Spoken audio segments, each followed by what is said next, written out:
Yes, this is DJ Ski. I'm Jeff Wilson. Hey guys, Andy Broom, Vice President of CGC Cards. Hey, this is Jason Howarth with Panini. Yo, I'm Q Harrison. Hey gang, this is Tom Verrilli. I'm the Chief Product Officer at Whatnot. This is Teapot from Sports Card Investor. This is Adam Rips with VFriends. What's up? This is Aaron from Slab Stocks. Hey, this is Clark from 5 Card Guys and the Cards to the Moon podcast. Hey guys, this is Jay with Wild Card. What's up everyone? This is Duke Dodson from Graybows. What's up everybody? This is Chris Kelsey from Nash Cards. What's up everyone? This is Mark Hill from My Card Post. This is Ray Schulte.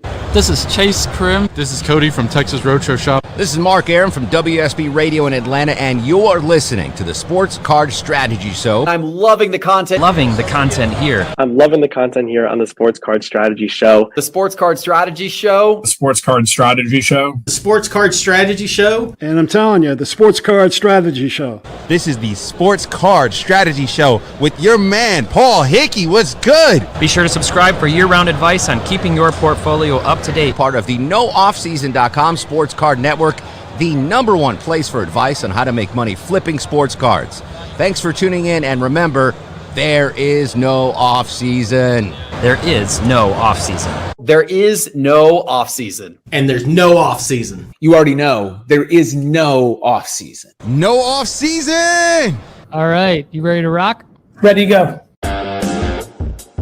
When you get into this game, the reason why you pay someone like Paul Hickey to get your sports card strategy together is because sometimes when you're starting out, you need perspective, you need wisdom, you need insights.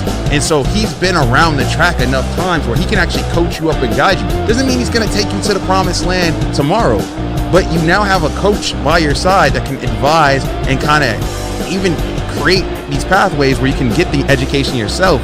And that's a lot better than thugging it out on your own. Thugging it out on your own. What? The kids better buy my rookie card now. Cause after this year, the price ain't coming down. Welcome in, everybody. I'm your host, Paul Hickey. It's time to sit back, listen, learn, and earn with me on the Sports Card Strategy Show.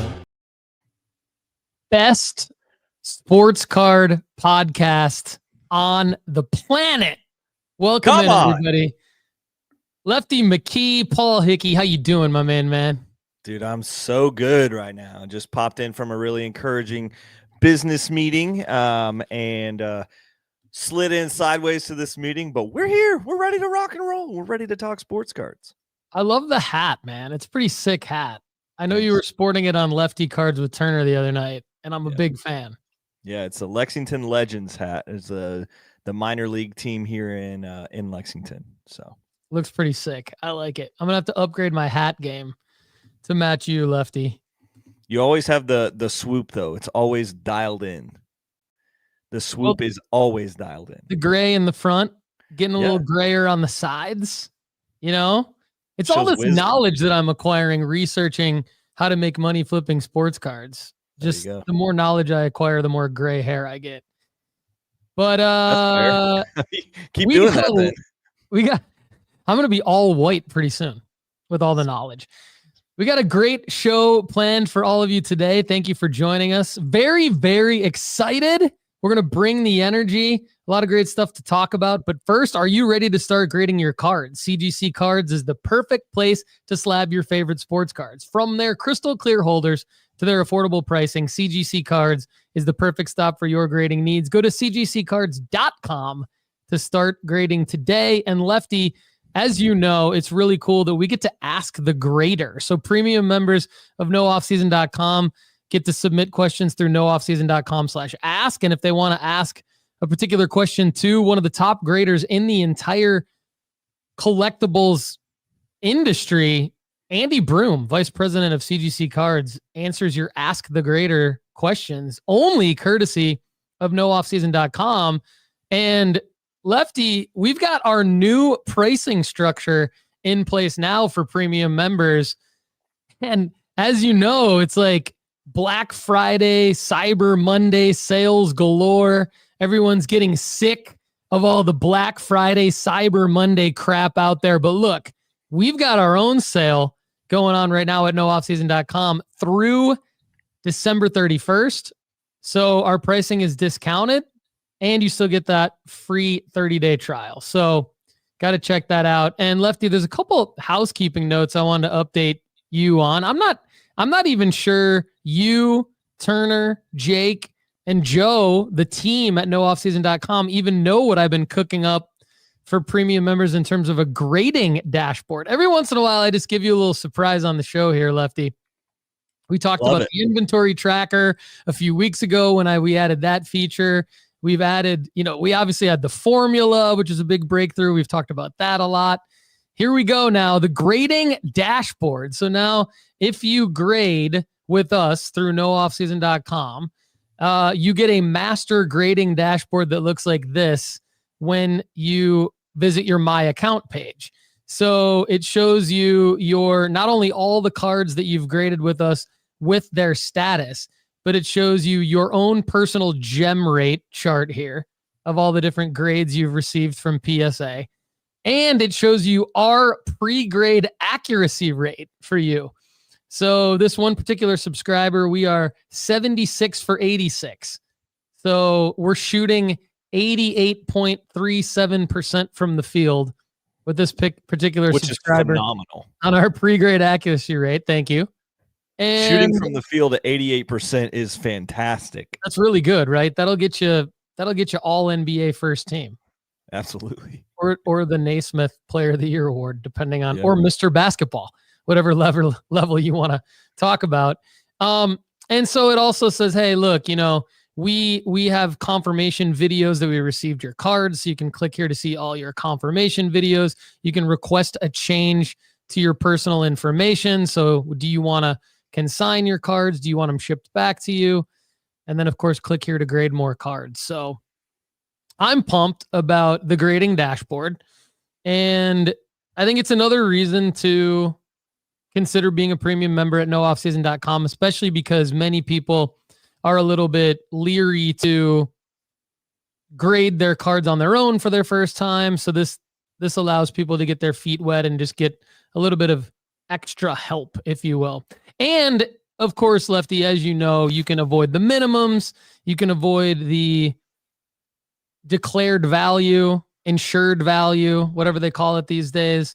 And we help you around all of that. So I'm excited about the grading dashboard. One more thing I just want to throw out there, because I know a lot of people listen to the show that aren't necessarily premium members of nooffseason.com. And so I bring this up because while we do have a great sponsor in CGC Cards, we're a small startup business and we're still kind of piecing everything together. Our premium memberships are really what drive the business and give us the ability to even have the show that you all love. But what I realized is that premium memberships are not for everybody. I understand that. And there's a lot of people that'll come in, get the free 30-day trial, check it out, and not resubscribe. And that's totally fine. But what I've decided to do is say, look, if we've helped you and you're not a premium member of nooffseason.com, but you want to support us, I've created a tip jar. So you can now leave us a tip. If you go to tipjar.sportscardstrategy.com, tipjar.sportscardstrategy.com, you can put in a penny, you can put in, 10,000 pennies, whatever you want to do, whatever you want to drop in our tip jar, it helps us out. So thanks in advance. We're really, really appreciative of all of your support. And look, there's no need to tip us. There's no need to pay us. But look, if you want us bringing this strong for you into the foreseeable future and riding off into the sunset with us as we help you make money flipping sports cards, cashing in together, leave us a tip. Tipjar.sportscardstrategy.com. Sean read 5 cards. There you go, Sean. Here's the tip. Join the premium membership. Love that. That's even better.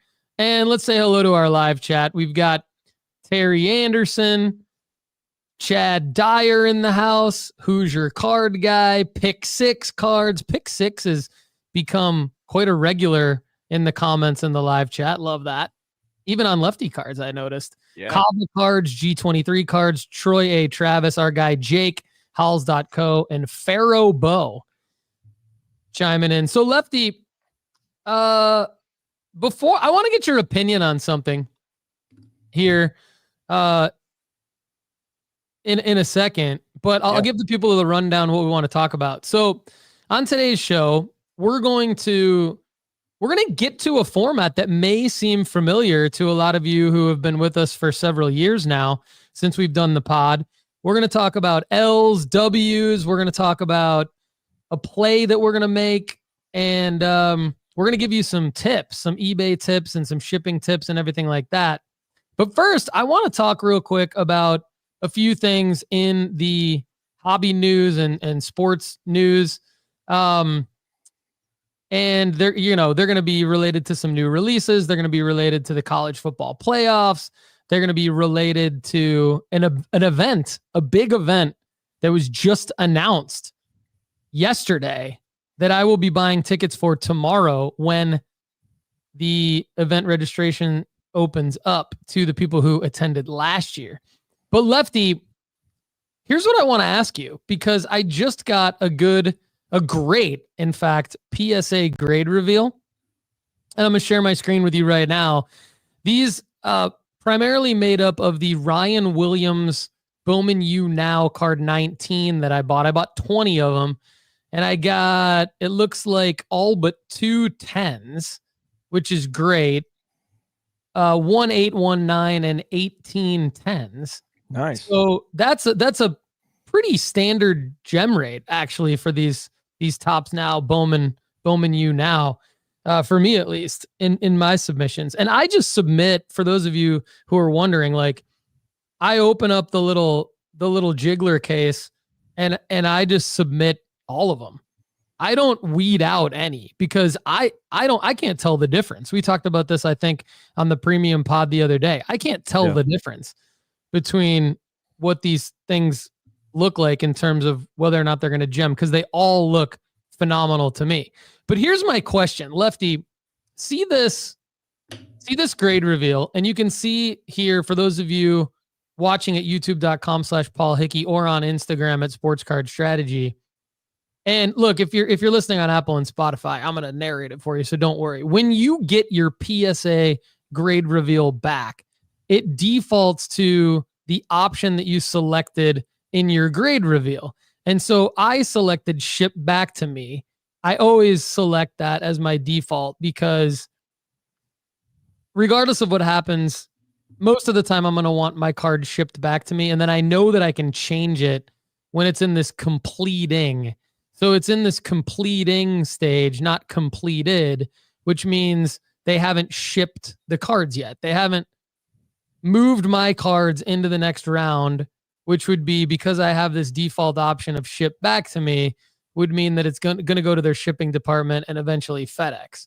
So I still have this option right here in my PSA dashboard that says sell on eBay.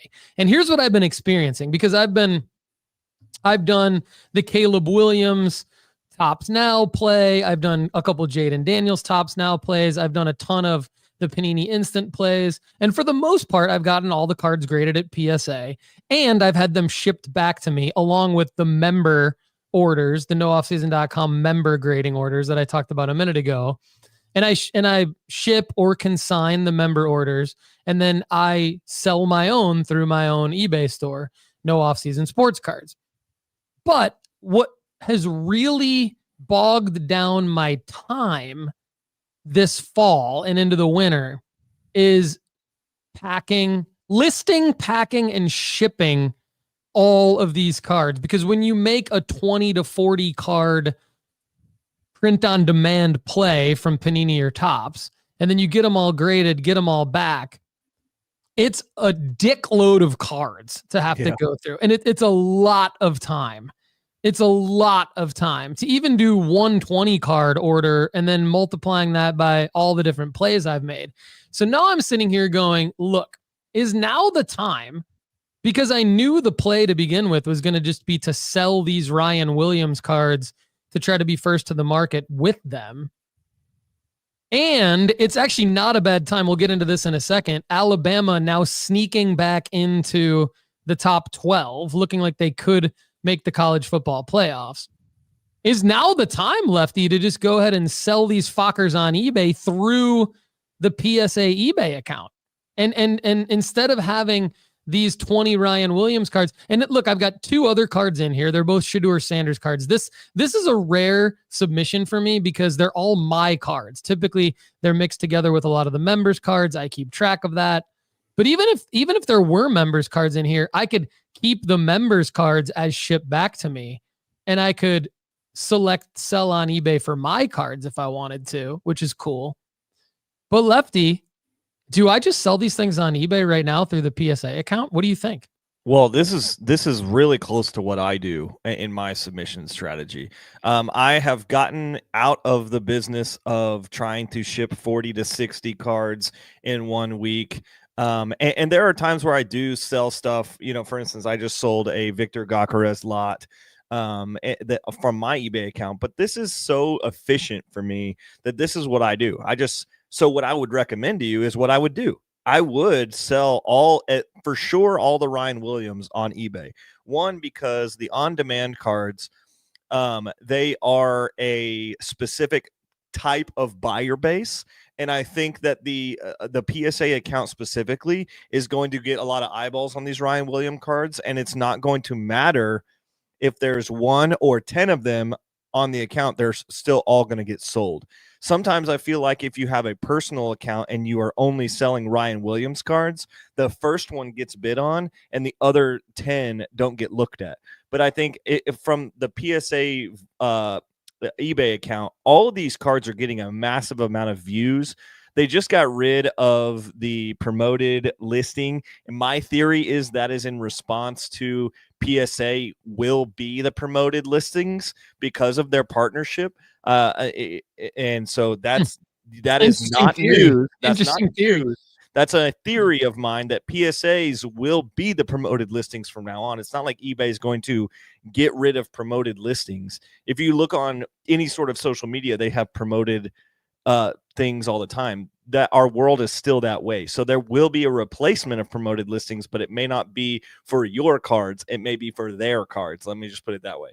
That's a hot take from Lefty.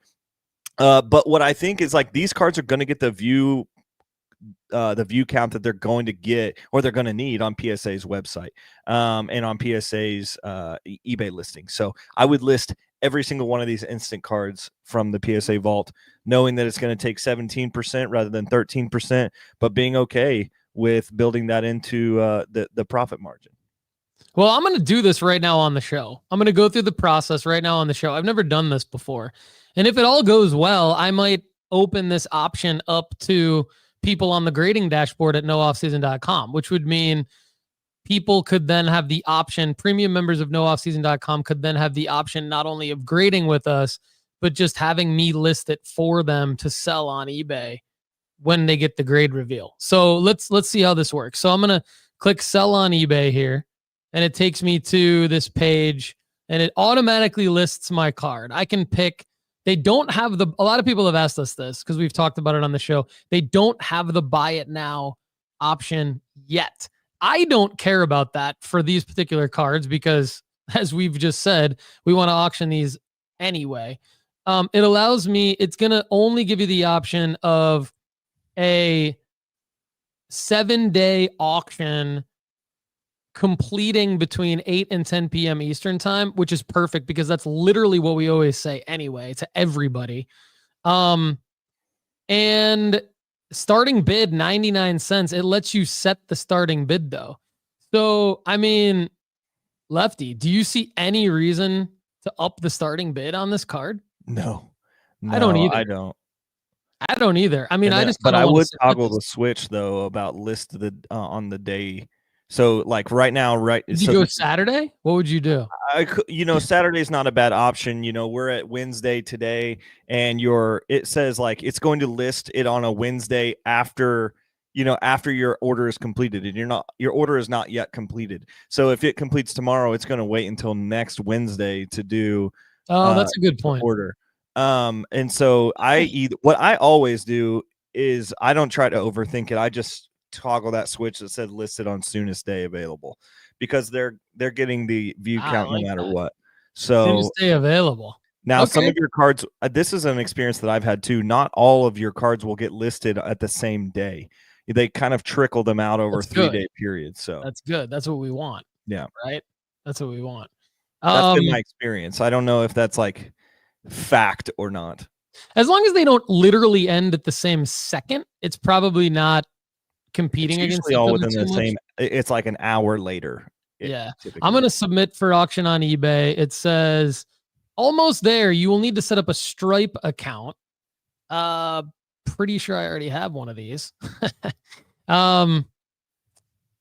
This is just how they're going to procure the payment back to you. So you might have to go off screen for this part. Yeah. Okay. Well, let me stop sharing and let's see if I can do this quickly. If I can't, then I'm going to do this after the show because I don't want to hang up the audience. It says submitted to auction. Yeah. So it didn't ask me what Stripe account. I selected business because I have a business Stripe account, and then it just said submitted to auction. So let me bring this back in here. It did not, like I said, it did not ask to verify or link together the Stripe account. It just said, boom, submitted. I selected business. It said submitted to auction, done. Now set up payouts is probably going to be where I need to go off screen kind of a thing. Let's see what happens when I click set up payouts. Yeah, partners with Stripe. Okay, so that's where I can do this later. That's where it's going to authenticate with Stripe. That's cool. Yeah. Stripe, by the way, for those of you who don't know, it's a phenomenal payment gateway. And this is so weird. I got a weird PSA screen here. It looks like a little code error. Okay, cool. Now I'm back I refreshed it. Now I'm back to this order, still completing. It says eBay listing pending for this one particular card, and then sell on eBay option still available. Now, Lefty, if I check, okay, here we go. This is what I wanted to, yeah. So if I wanted to do all of these, just check all of them. And you can what I probably could have done. Oh no, there's no option to check all. You literally have to just go check all of them, but that's going to save you some time. So what I'm going to do, everybody, I'm going to check all these things. I'm going to sell these Shador cards too. I just, the play was to go ahead and sell these Shador cards after I graded them. And I don't even want any of these. I'm selling all of them. Sell all on eBay. Now I'm going to do soonest available day for all of them. You think? Have you ever listed multiple like this at one time? Yep. This is what I do. This is what you do. Okay, cool. So I'm just going to do it. Shador obviously playing extremely well, 52-0 win. Colorado moves up to 23rd in the standings and probably won't make the college football playoffs, but 5 touchdown passes. Great time to sell Shador Sanders right now. I mean, also projected as a top 2 NFL draft pick, so you could hold him if you want, depending on the situation. Submit for auction on eBay, sending to auction, submitted to auction, done. All right. Isn't that painless? Oh my God, dude. That is literally, think about it, Paul. You don't have any tape, no bubble mailers. You don't have to worry about feedback or getting the payment from somebody. That's it, bro. That's it. I have been spending so much, every morning of my life. Yes. I'm waking up and I've literally been spending 2 to 3 hours a day. Well, now get a longer run in. Crabbing. Exactly. Thank you, Kendall. I'm gonna work out more. I'm gonna finish more work for nooffseason.com premium members earlier. What a beautiful life. Look, I've had to go buy gift cards for my USPS mail carriers because I've been cramming my mailbox full of mail. That's a pro tip, by the way, if you guys are mailing a lot, getting a lot of FedEx packages to your house. Give your mail carriers and your FedEx and your UPS people, give them a little love this holiday season. They probably won't steal your packages if you do that. Yeah, it can't hurt. So, okay. I thought that was pretty valuable to talk about. It's something we've talked a lot about, but you and I are very hands-on. We like to show the people how we do things. We have Sports Card School. We have a lot of tutorial videos at nooffseason.com. That one right there is going to be part of Sports Card School. soon, but I figured let's just do this now. The grades popped like 10 minutes before the show, so I was like, let's just do this on the show. I want to talk to Lefty. It's about such an efficient way to do it. I mean, like, and I honestly think that it's just going to get easier because PSA and eBay will continue to materialize their partnership. And I mean, realistically, Paul, we're in the first 6 to 8 months of these two behemoths that we use all the time being working relationship with one another. And it's already working very well. And it's already the bomb, you know. So it's like, I'll tell you this: when I, you know, like moving forward, I think any of these tops now, Bowman U, Panini Instant, where I've graded them, I'm doing that because I'm not holding these cards ever. And that's the other thing is like, I think some people will listen to this episode and they'll be like, oh, should I do it with this card? Should I do it with that card? We're not saying do this with every single card. But when you make a bulk play and you're playing the volume game and you need to sell 20 cards to make $100, it's well worth it to do this. And oh, by the way, maybe they'll sell for more, which, hello to Richard Villarreal and Sean Hill to Ball. Sean is a premium member at nooffseason.com. I know I just kind of got goofy with your last name. What's up, Sean? But Who's Your Card Guy asked, what are the fees? How much does PSA take? Lefty, is it 17% roughly? It's 17% under $100. Over $100, it's a sliding scale down. They take less when you sell higher volume cards. The interesting thing is what I have found is I have really done a lot of testing in this process. I have tried to sell cards that are on the extremely low end. For instance, I sold the PSA 7 that I bought from Paul for 99 cents. You sold it? I sold it on the PSA Vault. Cry. And it went for $6.99 at PSA. And I bought it for 99 cents from Paul. But the payout for that, if it's under $5, if your auction ends under $5, like let's say that Shador card came out like a 4 for some reason, you know, like you totally didn't see there was a massive scratch on it or something, comes out of PSA 4. At that point, you're just cutting your losses with the card. You still send it to the eBay vault. It sells for, I don't know, $4. You're not going to get any payout because they don't do anything under $5 to you. So I had a card sell for $6.99 and I got $1.99 from it. You know, like, so I bought the card from Paul for $6 after taxes and fees, sold it for $1.99. So interesting strategy. You do get more views. Is that your L of the month that you're going to talk about here in a second? That's my L of the year, my dog. Like that's your only L of the year, probably. Yeah, probably. It had been a pretty good year for 24 for good old Lefty, but so there are some things that we will continue to learn about this process, especially once we start selling higher dollar amount cards. These cards will probably sell underneath that $100 range. So we're going to continue to take 17% on that, but it's in terms of time saved. I think it's so efficient that I'm okay with an extra 4% because there are some times where eBay's taking up to 13 if you were doing promotions and stuff like that. It can be as low as 11, I'm pretty sure, on eBay, but a 6% difference on a literal zero thought process, like that's so good for me. Like that's so worth it. You know, if Turner was in my house and I was to pay him 6% for him to make everything happen for me, I would do that.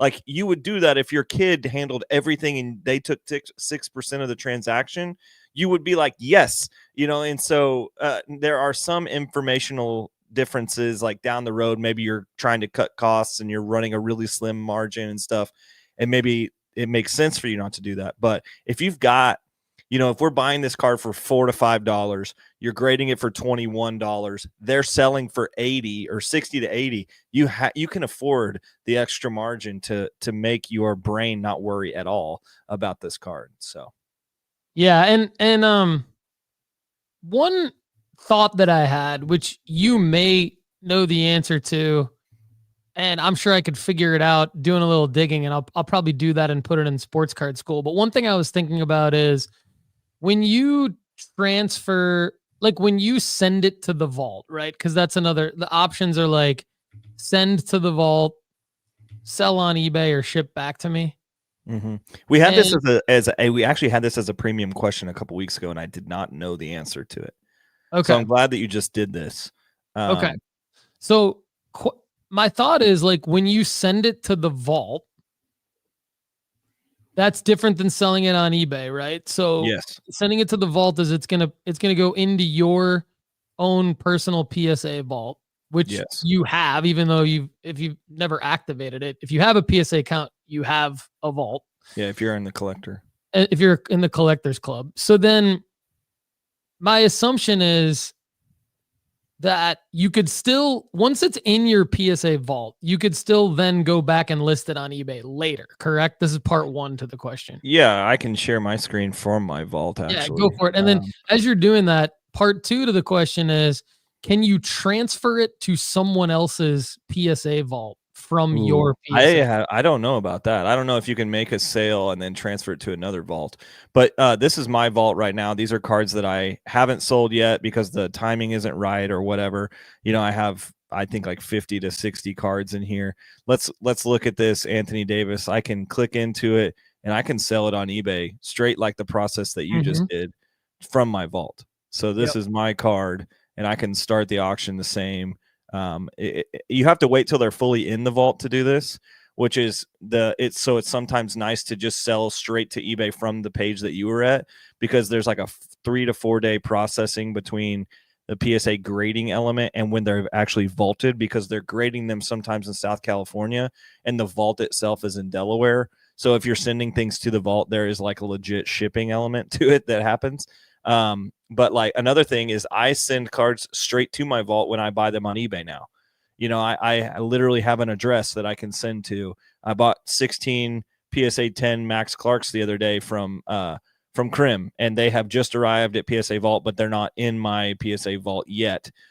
So, you know, I have 71 cards in here right now. So that's kind of how that is. So, but you can list on eBay. Speaking of, these Roki Sasaki cards are finally going to make me some money. Oh, you're still keeping my Alyssa Thompson card that I gave Yeah, you. that's the one that I'll hold on to just for you. There we go. A little sentimental value. A little sentimental value from the Paul Hickey, man. That was a gift. That was a gift. I love it, man. Well, so, I mean, I think there's a lot of reasons to dig into. Yeah, and this whether or not you can sales tax as well. So yeah, Terry Anderson, good point. Terry says, for those of you listening, what's nice is if you buy the cards and ship to the vault, you don't pay the sales tax. So when you turn around to sell it, you've already saved whatever the sales tax rate is. Yeah, that was extremely nice for me with that Anthony Edwards card. This is Terry's talking about so I correct me if I'm wrong, but Terry's talking about a different but related scenario where you would buy a card from eBay that is PSA Vault eligible, correct? Yep. Yeah. So I bought the Anthony Edwards one that was Vault eligible. I paid, so I think like we were buying at the Anthony Edwards Silver when it was low, expecting it to go back up. We've talked about this play, but I did not have to pay the extra sales tax nor shipping. So I bought the card for, I think it was like $860 at the time, a couple of months ago. And I still am at $860 with it. You know, so it's like I didn't pay an extra additional thing to take it up to $905. That's a lot of it. Yeah, it's a lot of extra money if you're paying sales tax. Now, I don't pay sales tax on any of my eBay purchases and haven't for a couple of years because I got that tax exempt certificate. If you want more information on that, go to sportscardschool.com. There's a lesson in there. But still, this is a great workaround around that. It's a great tip. I mean, Tennessee is like 11% sales tax. What's Kentucky? 6%. Okay. But still, that adds up, especially if you're buying a lot of cards or making a big purchase. So, and you've seen the reviews part of, or the offer available part of it too, right? I don't know. What Let me add this back to the stage, baby. At the top of this banner here, there says more great info here on the Sports Card Strategy Show. So out of my 71 cards that are in my vault right now, there are 13 cards that PSA would buy straight away from me for this price. No way. Like I can sell this Paige Becker card for $64 right now, and I think I have this info in here. But I bought it for $45. So I can make $20 on this card right now if I wanted to. Heck yeah. So that's pretty cool. That's kind of like, and I don't do this, but I know how it works. And actually, I heard you talk about it on Lefty Cards, where you put a bet on a Heisman, the Miller Moss. You put a bet on Miller Moss for Heisman because you thought you'd get a buyout offer. That's kind of like that. It's kind of like a little buyout offer on your card from PSA, which is pretty cool. You just blew Hoosier Card Guy's mind, and you blew my mind too. Yeah, so. They don't do it for every card, but there is. So I read about it yesterday, and PSA is working with a collective buyer pool of shops that are looking for inventory that are working with PSA specifically, and those shops. So PSA will buy that card straight from you and pay you out immediately, and then they will send that card. Because they have a list of cards that shops are looking for that they know that they can make margin on. So that's why out of 71, I have 13 offers, but still, and it's, of course, it's like at the 70-80% range of what you could probably sell it for at auction, but it is immediate. Lefty's dropping so many free tips here. Guys, I'm going to do this. Any tips that come in this week through tipjar.sportscardstrategy.com, 100% goes to Lefty McKee. So get there right now and tip Lefty. Tipjar.sportscardstrategy.com. Go. That'd now. Be awesome. Please. Alandis Brassel in the house. What's up? I love Alandis. This is the unofficial legal analyst for nooffseason.com. I cashed out on a couple of cards with that offer feature. It's great for certain raw to grade plays. Yeah. Crystallize that profit. My guy, Alandis. that's awesome. Good work. Alandis might be my favorite listener. Yeah, Alandis, Terry Anderson, all these guys are premium members. Sean H. Appreciate all of you guys. No need for you guys to tip, but everybody else, come on. Tipjar.sportscardstrategy.com. Hope my mom's listening. She can throw me a Christmas present to the Mama McKee. Tip jar. Let's go to Fanatics Fest 2025. Yeah. Announced. Now there's a lot of stuff going on with all these Fanatics Fest events. Yeah. A lot of them canceled and all that stuff. But they came out, they sent out an email, at least to all of us that attended the Manhattan event in August. Was the inaugural event, the big one. And they sent out an email yesterday that said June 20th through the 22nd, 2025 in New York City, back at the Javits Center, which is a sick venue. It was amazing venue. Tickets on sale for the exclusive 2024 ticket holder pre-sale. So that would be me. That would be Ziggy. Shout out Ziggy. He and I hung out a lot there at Fanatics Fest. That would be our guys from 5 Card Guys, Cards to the Moon podcast, Jeremy Lee. I saw all those guys at Fanatics Fest. Chase Krim, of course, Cody Krim, all those guys. Maddox Yost was there. So anybody who attended Fanatics Fest in 2024 in August can buy tickets tomorrow. I'll do that. And then I guess Lefty and the rest of the world, Turner, General, on sale, can buy on Friday, December 13th. So can you buy our tickets on that day? Can you buy more than one? I don't know. Maybe I'll try to buy your tickets tomorrow. We'll see. Because I would want to go to that this year for sure. It'll be, about 5 or 6 weeks before the National. It'll be a good event for all of us to go to. Yeah. That's for sure. Yep. So I'll have to make that happen. Just wanted to let everybody know I'm going. Look, if they cancel it, then I would say they refunded our money right away for the Orlando one. Andy Kaysen and I, we're going to go meet up at that one because it's like an hour from where he lives in Orlando, and it looks like they're not even going to do that one anymore. But at least they're going back to Manhattan. So that is might have bit off a little more than they could chew, which I respect. Like, that's fine. Yeah. I've been a businessman long enough to know there are times where you bite off more than you can chew. Oh, yeah. Yeah, for sure. There's a lot of ideas. Very well.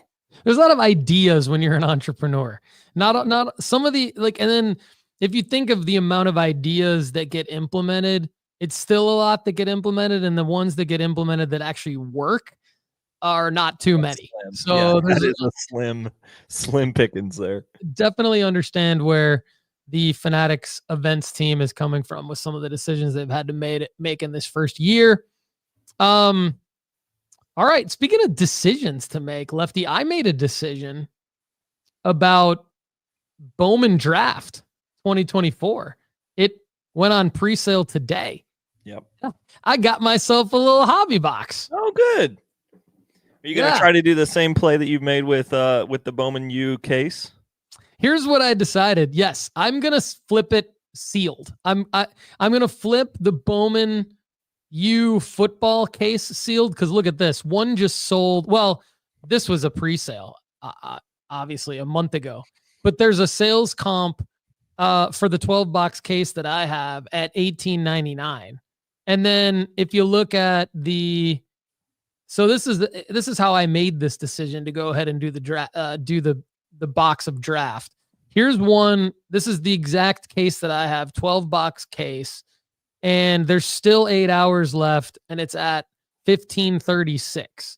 So maybe that ends up being more of a break even after fees. But I'm fine with that. I'm fine. I'm honestly fine with that. Like, that happens. I might just hold it and make sure that I get a little bit of a profit off of it. Maybe I profit $100 to $200 on the case. And I'm thinking the same thing with draft.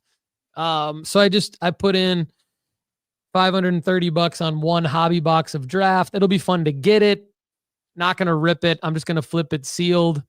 And I'm giving myself a hall pass because technically these are not players that I'm buying. I'm just trying a you crafty man. So hey, here we are about 2 weeks after, and I've already modified. You've already made it. Okay, for those of you who don't know what I'm talking about, that's totally fine. Don't you even worry about it. Lefty, what do you think about Bowman Draft? Like, we're going to talk more about Bowman Draft. Yeah. This isn't our Bowman Draft discussion, but in terms of it going on pre-sale today, just what would you tell the people? Like, what would your words of advice be? Do you do a Paul Hickey, buy one hobby box and flip it sealed? Do you stay away from it completely and go back to 2023 draft and buy singles? Like, what are you thinking? Well, so if you are going to buy the wax like Paul is doing, you do not rip the box. Clip that, put it on TikTok or something. I mean, like, if you are buying the wax in this situation, you've got to hold it.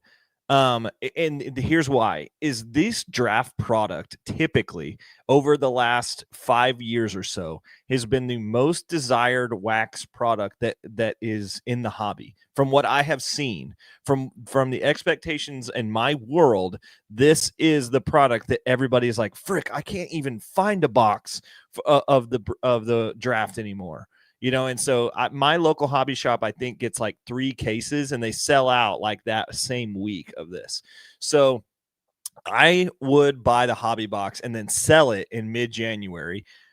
Paul has made this strat before with some just regular Bowman stuff, and I believe it was the boxes that Ellie was in. And so this is not an unheard of strat for us, but it is, you could say, oh, I thought you guys said don't buy wax. This would probably be the one product that I would feel comfortable with this box being more valuable in a month than it is now.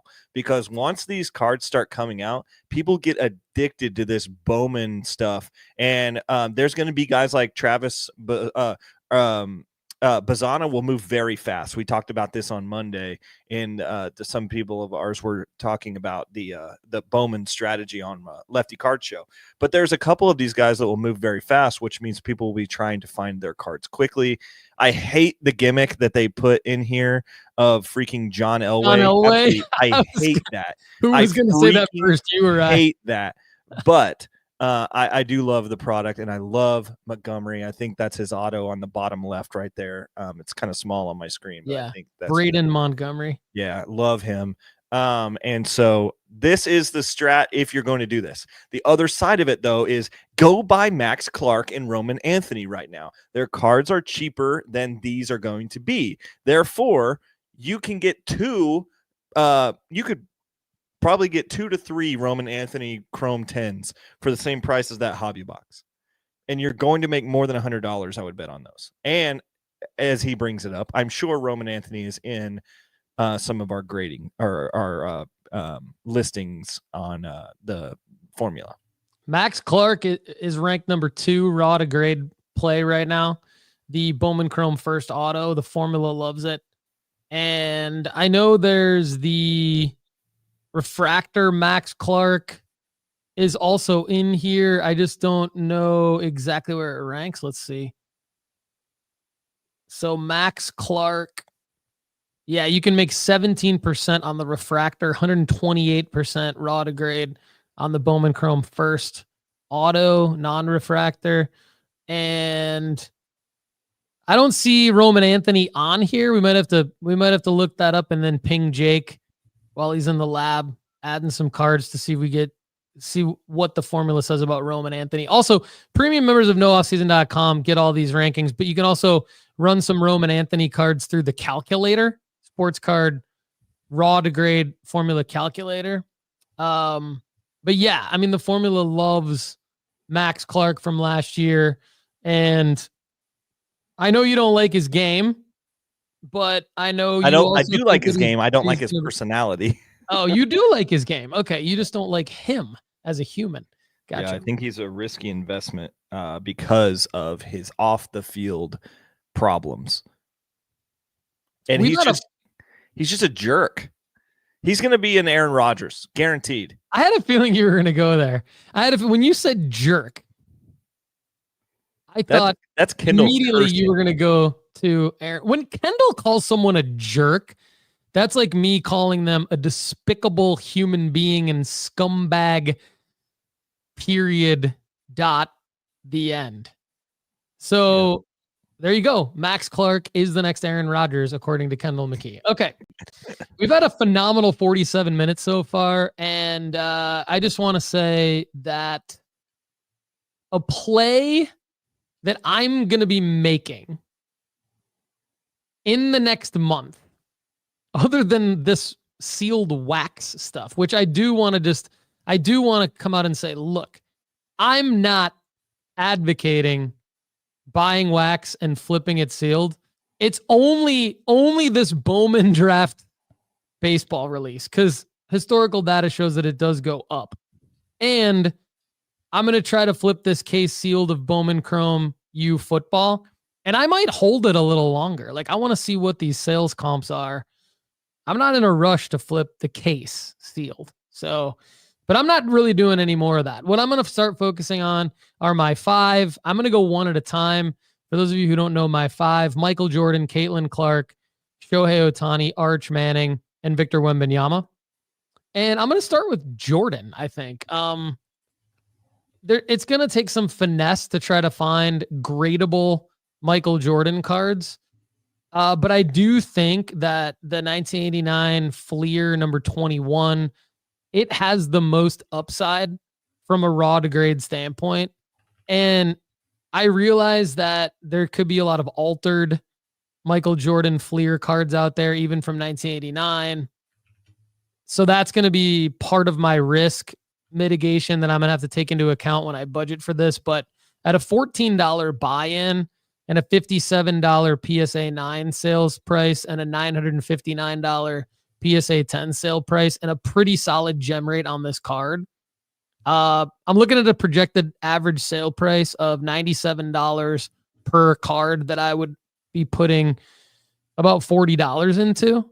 So the 1989 Fleer number 21 Michael Jordan base card is going to be where I'm going to put some of my time and focus over the next month. Same with the 1991 Upper Deck SP1 base, where he's taking batting practice with the White Sox. Again, I could get slaughtered on some altered versions of some of those cards, but this is what I want to get good at. This is part of the reason why I challenge myself to do this. I want to get good at this stuff. $15 buy-in point $422 upside in a PSA 10, $51 in a PSA 9. I think I can get some 9s, and if I can get some 9s, I'm making money on this 84% ROI for those Jordan cards. The other two Jordan plays that I'm going to really look into are the star basketball. I really want to learn more about Michael Jordan's star cards from the 80s and how they could translate maybe from Beckett over into PSA slabs, and report back to you guys on that one. And then I talked about the decade of excellence. So the 1996 Fleer has a decade of excellence that is a remake, a licensed remake of the 1986 Michael Jordan 57 rookie card. And that card, there's a lot of them slabbed by a company called Gem Grading. And I'm going to go and probably scoop up some Gem Grading slabs, peer through the slab to try to find ones that I think will gem at PSA, crack those fuckers out, send them into PSA. And again, there might be some altered, some of those might be altered as well, because I don't think Gem accounted for the, I don't think it just has like any of the technology to tell whether or not it's altered. But that's going to be like, so those are going to be some of the plays that I make over the next month.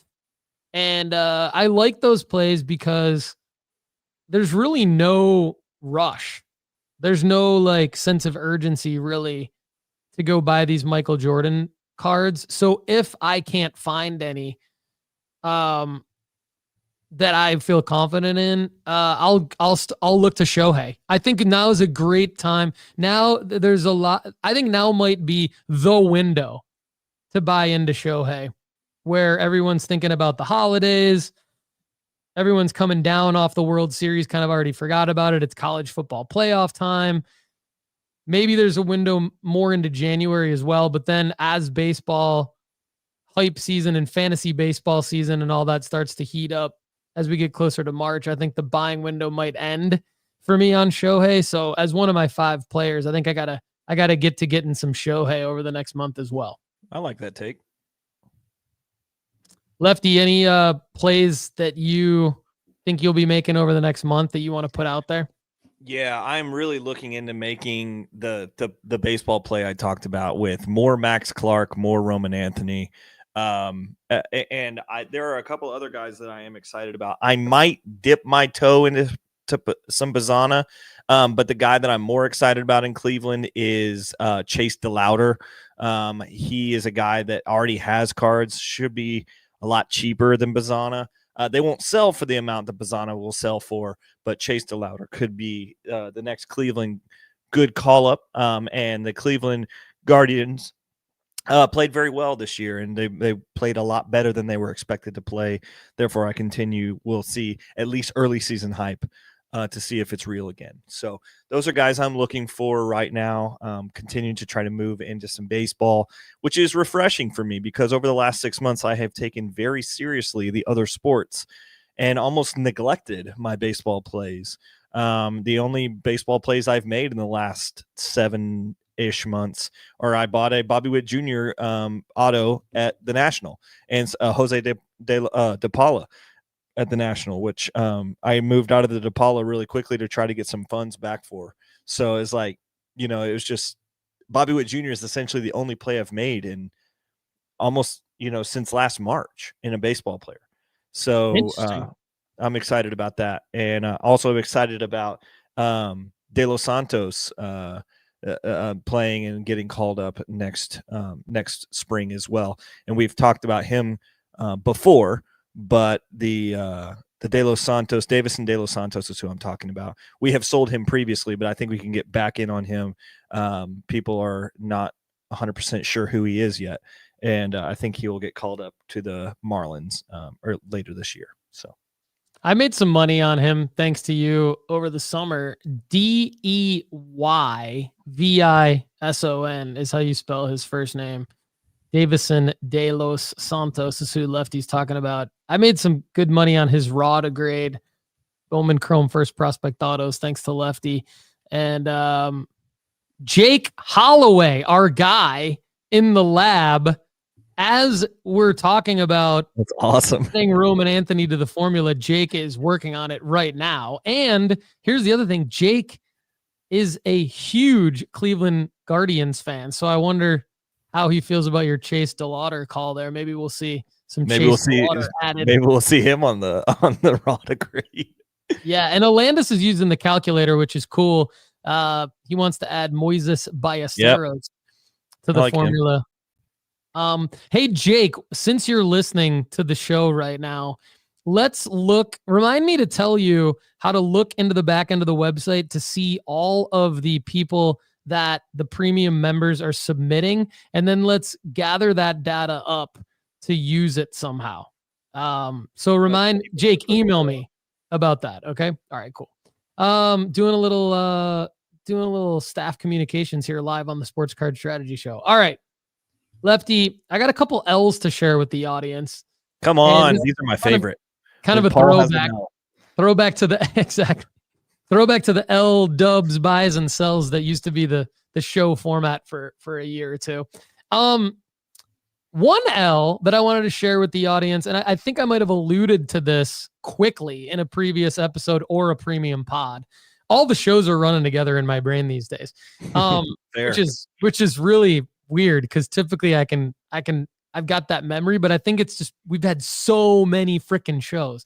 Okay, and this kind of goes with my tip towards the end of the show. I've got an eBay tip of the month towards the end of the show, so stay tuned for that. But I had a buyer return a card that they bought. They bought this card for $2. Okay. And it was a Jeremiah Smith, the Ohio State freshman wide receiver, Panini NIL card. So what happened was I bought 10 of these cards. I listed them in a pre-sale using the stock photo, which is totally acceptable because you don't have the card yet and you mark it as a pre-sale. And then what I did was, and I actually did this for all of the cards. And what I'm about to tell you only happened one time out of like literally 500 cards that I bought and sold. So I don't foresee this happening a lot, but I still think it's a good takeaway. And the takeaway is, when I got the physical cards, I didn't individually take pictures of each of the physical cards and replace the stock photo with it because I thought, well, there's still multiples of these, right? So if you're going to sell, say you have 9 for sale, then I really don't think the etiquette dictates that you need to use anything other than a stock photo because it should be assumed by the buyer that you don't know which of the cards in the photo you're going to get because it says there's 9 available. So when you buy a product anywhere, that's going to be the case. Like you're going to see a stock photo and then, you're going to buy it and it's one of however many they have in their inventory. What ended up happening was I had sold all but 1. So there was 1 available. And I didn't think, oh, now that there's only 1 available, now I need to go replace the stock image with the photo of actually the card that the person would be buying. So when the person bought it, they didn't like, and it was a little bit off-centered, in fairness. So the buyer was like, look, this is off-centered. You used the stock photo. Do you mind if I return it? And I said, sure, no problem. And luckily for me, it was a $2 sale. I mean, it would have been more financially responsible if the buyer would have just kept the card because the buyer ended up paying more in the return shipping to me than if they would have just kept the $2 card and sold it themselves. But my takeaway is once you get physical cards from the manufacturer and you turn it from a pre-sale into an actual sale, probably don't use the stock photo. I mean, and if you're selling multiples, I think you could probably still get away with using the stock photo because it's like you're selling. But what I would do though is I would add photos of the actual cards that you have in the eBay listing just to protect yourself. Because look, if this would have been I sold a couple other of these Jeremiah Smith cards for $12, which is actually a big profit considering they're like $2 to $3 cards. I kind of would have been a little bit pissed if I would have had to eat like a $12. I mean, I'm fine getting a $2 card back and refunding $2. But I kind of was counting on the bigger sales, and luckily they went through. But if this would have been someone that got a $12 card off of a stock photo and it would have been off-centered, I think it would have been a bigger deal. So I'm going to put that as an L, but the reason, I mean, it's a $2 L, so it's not like a big one, but it was kind of an L. But every L is a learning experience for the most part. Another L that was a learning experience that's a bigger L is I did buy 3 Anthony Richardson 2023 Prism Silver PSA 10s for around $400 each in August, which was less than comps. It was like 80% of comps back in August. So back then it was a win. Well, I didn't sell all of them when I should have sold all of them. I held a couple back because we typically say, well, if you got multiple of it, you might as well hold one back to see if there's a performance spike. Well, maybe not, because I just sold one of them for $150, and I could have / should have sold it back in early September for over $500. So that strategy of you've got 3 of a card or 4 of a card, sell one now, sell 2 now, hold one back, whatever, can definitely backfire as much as it can pay off. And this is an example of, yeah, I got out of a couple of them for a profit, but holding one back cost me almost all of the profit, if not all of the profit that I made from the other 2. So selling it for $150 in December, getting curious and greedy was an L there. So I put curious / greedy L on that. And why did I sell it? Well, because look, like now he's playing well again. Like 2 out of his last 3 games, he's played very well. We don't know when this dude's going to get injured. We don't know how short or long his leash may be at this point. But when someone dips as bad as he dipped due to underperformance and getting benched, and he had injury issues and all that, and now he started to play well again, I kind of took that as a sign to cut bait. So I went ahead and took the L on that. That's my L of the month. Lefty, do you have an L that you want to share? Yeah, I think just a small piece of what I would have wanted to add into what you just said about holding the third. I have wanted to hold the third if I've made enough profit margin on the other 2 to hold the third for free. Yeah, so I didn't do it quite that way. So if you were like, for instance, my Lamine Yamal mega crack play that I made earlier this year, I made enough profit on the 2 that I already sold that the third one is a complete free hold. So I can hold that card until it's worth whatever. It's still worth more than I paid for it even today, but it's a free hold. So if you would have sold the third one for $150, but theoretically had it for free, you would have, $150 more of a profit margin. But didn't sound like you made that distinction. Am I reading that correctly? Well, I'm glad that you said that, because that is actually like a great situation to be in. And I think with Anthony Richardson, I did sell for enough of a profit on the other 2, but because the dip was so great, like he just bottomed out so bad that it ended up being a wash. So I mean, in theory, the same thing could have happened.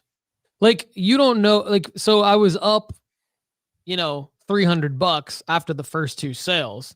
Mm-hmm. So then you're like, okay, I guess at that point, since I was still $400 into the other card, I wasn't holding for free. I was holding it for $100. And then, but I mean, I guess the point is that even if I would have been, I could have been up $400 or $300, and it still would have been a loss or a wash because he bottomed out so bad. I don't know if that makes sense. Like, if you would have sold your Yamal card, if you would have sold your 2 Yamal cards for $1,000 profit and you paid, $300 for your last Yamal card, you're guaranteed a profit still. but it could be at a point where if you would have been $300 up and $300 and you're still $300 into your last Yamal card, it would be a break even, or it could be a loss because of fees and stuff like that. So I don't know, but I think you're right. I think that is the strategy, like making sure that you're up enough to hold, which I did not do. And that's, so you're right. You're right. All right. Well, I'll say my win, and then you can talk about anything you want to talk about, wins or losses here. So my win is that in spite of an abomination of a Chicago Bears coaching situation, Caleb Williams has actually, I think, threaded the needle a bit on his hobby love. So people in the hobby still, like, the sales data appears to be in favor of Caleb Williams cards being on the rise. I think the hobby has responded where, and I'm going to use his 2024 Topps Now card number 2 as the example here, because this is the card I bought 20 of. This is the win I want to report. And the win simply is I was making probably about $5 or $6 profit per card on my first 5 or 6 sales of this card. And I would say I'm like close to first to the market on the turnaround here. And with his Thanksgiving Day performance, even though the Bears lost, he played so well in the second half. It's almost like the hobby did not blame him for not calling timeout in that situation and for the Bears losing. And I mean, neither did the Bears. They fired Eberflus the next day. But the value of that card has almost tripled since Thanksgiving. So yesterday, that card sold for $60 on 17 bids, and it was selling for just over, I'd say doubled is what I meant to say. It was selling for just over $30 about, right before Thanksgiving. And at one point it was only selling for just above $20. So that's why I said triple. But that card is now, over a $60 card in auctions as of yesterday. And I still have, I've sold one for, my sale was 50. I believe it was close to 60. It was just under 60, 50 something after Thanksgiving. And I still have several of them up for auction. So that's my Caleb Williams Topps Now win. It's not like a Caitlin Clark draft night win where it's like, man, I'm banking 100+ per card on these things. But yeah, it's nice that even with more and more supply hitting the market, seeing a slight performance spike off of like a losing streak. I mean, his prices are going up in that particular card and in other cards, even as more supply hits the market. So I'll take that win, even though it's a small one. Yeah, I think Caleb's market really can only go up from here. Well, that's not true. It can go very far south. But I'm excited by what the Bears are doing. They actually played pretty well on Thanksgiving, minus the absolute blunder. The second half for them was pretty good. Like they came into the halftime down 17-0, I believe, and made a really good fight back to making that game relevant. And against the Lions team that's very good, so the Bears could do something. I'm so happy they fired their coach, because that is just a horrendous move. And then they go ahead and do another horrendous move, I believe, the week before that in a coaching decision as well. So can't remember exactly what it was, but I think there was 2 blunders that got him to the fireable position. So,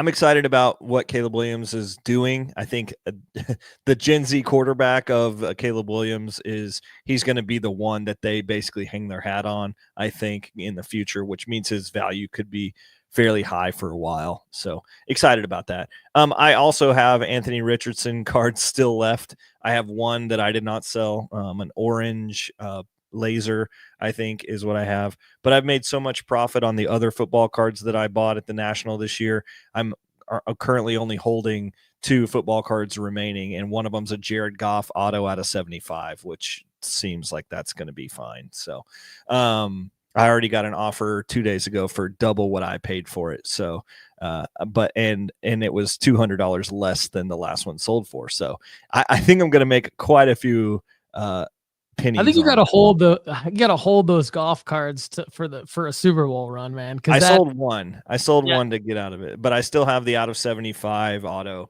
and I am going to hold that for a Super Bowl run unless somebody way overpays for it, which I'm fine with too. So.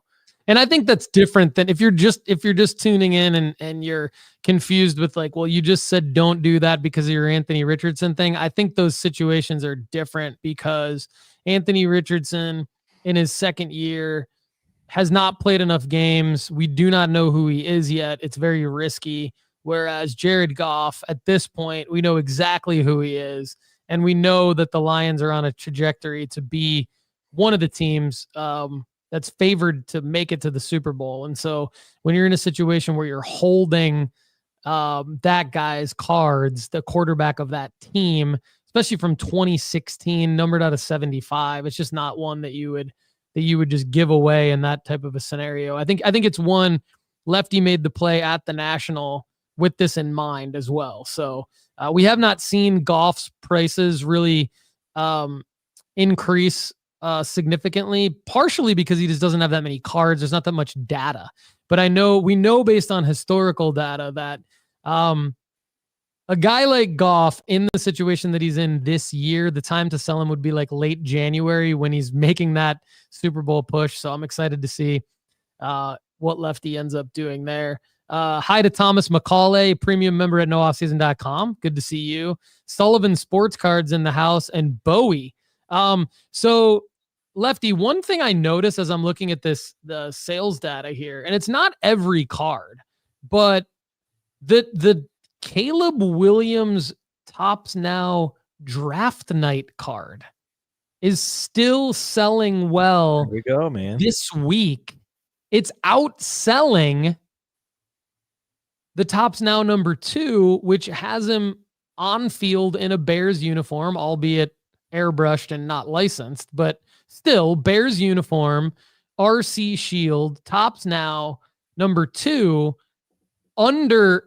far underselling the Draft Night card where he's in his suit sort of smiling off at the commissioner or somebody.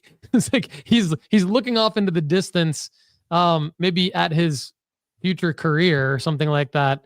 That card's outselling the on-field photo, which surprises me. And look, that's big. That's a big takeaway because I'm going to be buying Shedeur Sanders. Because the asterisk. The asterisk. That's right, my man. Shedeur Sanders Draft Night is one of my asterisks. So I'm going to be buying that. And man, look, that's interesting. I never would have thought holding that Draft Night card all the way until the season of that player, but it's outselling the freaking action shot. I'm shocked. Yeah, that's super crazy. Something new. I would have not expected that either, but it makes me very excited for our future Draft Night plays because this is one we have. I wouldn't say we strategically went Draft Night cards previously, but we did it and we made a lot of money on it previously more than once. And so we are going to make good money as a unit on the Draft Night cards going forward. And when I say as a unit, I mean tips for Lefty because we're all making money together. That's right. Tipjar.sportscardstrategy.com. All of them this week go to Lefty McKee. Make his holidays special. That would be awesome. Tipjar.sportscardstrategy.com. All right. That's cool. Lefty, any W's you want to talk about before I hit him with, I talked about an eBay tip already with the photo. I've got one more tip that I want to give everybody before we end today's show, but anything else you want to talk about, including any wins? I do want to mention an L still. I still have not had my Cooper flag card shipped to me yet. And I don't know what to do. I heard you say that on... What did you get up to in the queue during Lefty cards? You were at 71 the last time. You're going to love this. I started at 82, okay, at 6 o'clock. I started it at 6 o'clock, okay? I went down all the way to 30, from 72 to 30, and then they sent me a message says our chat is closed for the day. Boo. I was in there for 2 hours waiting for somebody, and then they said, no thanks, call back tomorrow. So I still don't have any Cooper Flag cards, and I have 60 of these jerks in my portfolio. I spent $550 ish on these cards. I want to get them out. Tops. Hey, Tops. The jerk store called. They're running out of you. Let's go. If you know, you know. All right. Here's another win actually for me. I'm glad Bowie said this. Bowie said his hot take is Bo Nix is the next Mac Jones. Well, I don't know if I agree with that, but what I will say is that the Bo Nix PSA 10s of the instant cards are selling very well. I sold one for over $50, and I've got another one auction ending soon that's already over that. So, more wins than losses on all of these Tops Now Panini instant plays, but learning maybe how to do it better next time around. That's why I love what we do, because as good as we get, we can still get better. And to that end, I've got a tip here for everybody. And look, I've been wanting to say this for a while actually, but I keep getting these packages from premium members at nooffseason.com to grade their cards. And it keeps reminding me of all the mistakes that I used to make simply shipping cards. So when you first get into the hobby and you're receiving cards and you're shipping them, I think, and this is where I think Sports Card School can really, really help people. So you got to check out sportscardschool.com, because there's a lot of tips just like this in Sports Card School, but this stuff adds up. Yeah. Don't ever use like a USPS priority mailer like the one I'm holding up, because while it may seem like the name and the envelope or like the box, you're in. So I think what happens, Lefty, is like people who get into the hobby and start shipping cards, they come from the world of maybe, they're middle-aged men. We know that. Hello, middle-aged men. We know. We love you. And, some women, but look, our podcast demographic, like the analytics, it's scary. It's like 98% middle-aged men. So that's fine. We love all of you. And if you're not a middle-aged man, you're welcome here as well, of course.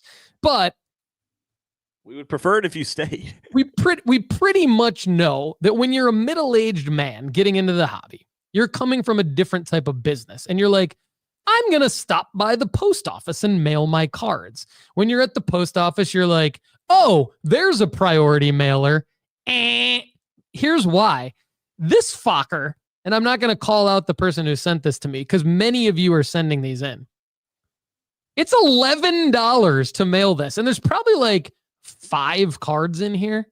Wow. It's $11 to mail this. And you might be like, oh, well, I spend thousands of dollars a month on sports cards and breaks and wasting money on breaks. I can afford $11. Let the Dave Ramsey of sports cards tell you this. That's more than double what you should be paying. And when you multiply this by dozens to hundreds of cards, it really adds up. What you need to do, go to USPS.com, open up a free account. It's called Click and Ship. USPS, not UPS, USPS.com. Click and Ship. It's actually click dash the letter N dash ship. Click and Ship. Okay? Use USPS Ground Advantage. You should never pay more than like $4.86 for anything that you ever ship. Anything that you ever ship. I've seen people paying $20 to ship me like 4 cards. Guys, that's just way too much money. So whether you, and yes, you can use a bubble mailer. Like you can efficiently and effectively and safely package your cards between 2 pieces of cardboard using painter's tape or using rubber bands into a bubble mailer. use USPS.com, click and ship. You should never pay more than $5 for your shipping. So when I see 11, 15, 20, it's just the post office or these other businesses ripping you the F off. I'd rather have you go to tipjar.sportscardstrategy.com and spend that money, baby. Yeah. There we go. Anyway. Give Katie a new Christmas present, guys. Let's go. Katie needs something for Christmas from Lefty. Lefty. What else you got before I hit him with the outro? Click and ship is a great thing. If you are making hundreds of shipping transactions a year, a bubble mailer or a label printer is going to be your new best friend. You have to evaluate the cost on that, because unless you're buying one off Facebook Marketplace, they can be $100 to $200. Which Facebook Marketplace is a good place to try to buy a bubble or a label printer. But that's another thing that'll save you a ton of time. But yeah, sometimes I just kind of forget this stuff because it's like when you do it so much, you forget that there's other people out there who were where you were 2 years ago. And you're like, oh no. And I think the other thing too, many of you might be yelling at your smartphones right now as you listen, about just the eBay shipping, right? So the click and ship is good for if you're making sales or shipping cards that have nothing to do with eBay. Like if you're shipping them to nooffseason.com or you're shipping them to PSA or CGC or whatever. But if you're just selling cards to your eBay people, I used to make that mistake too. I used to not use the built-in eBay shipping where you just hook it up to your PayPal account or you hook it up to, I have mine hooked up to PayPal. So every time that I make an eBay sale, I print the shipping label right there in eBay and print it up on my printer and slap it on a bubble mailer and I'm good to go. So I want you guys being smart about that, because it's when you're in the hobby, I think it's important to get frugal. I think that's how you end up building in a greater profit margin. Lefty, I'll just stay on this soapbox for 2 more minutes. I even cut up cardboard from other packaging all the time, the time. I probably block out an hour a week, and it's usually while I'm watching maybe college football after my run on Saturdays. And I just get all the freaking cardboard out from all the boxes. Guys, how much freaking cardboard do you get shipped to your house on a weekly basis that has nothing to do with sports cards, by the way? Let alone the cardboard that you get from sports cards. Keep that stuff, cut it up into just slightly larger than slab size, and use it to secure your slabs and ship your slabs out. I mean, don't pay for this BS Hobby Armor or Ding Defender. I mean, look, no disrespect to other hobby businesses who are trying to make a buck. I'm trying to make a buck too, tip jar. However, Hobby Armor, Ding Defender, really? Just cut up your freaking cardboard and reuse it, people. That's my soapbox. Preaching to everybody. Come on, dude. Come on. All right. I know you guys hate me now, but I love all of you. Lefty, go FC Cincinnati. Anything else you want to add? Everton's up 2-0 right now, so it's a great day to be a footy fan. So up the Toffees.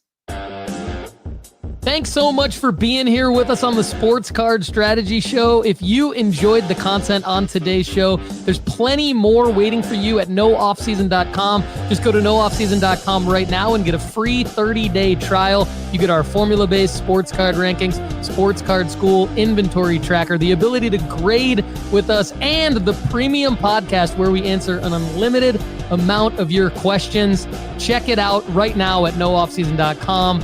For everyone at nooffseason.com, I'm Paul Hickey. Thanks again for being here with us on the Sports Card Strategy Show. We'll see you again soon. Have a great day.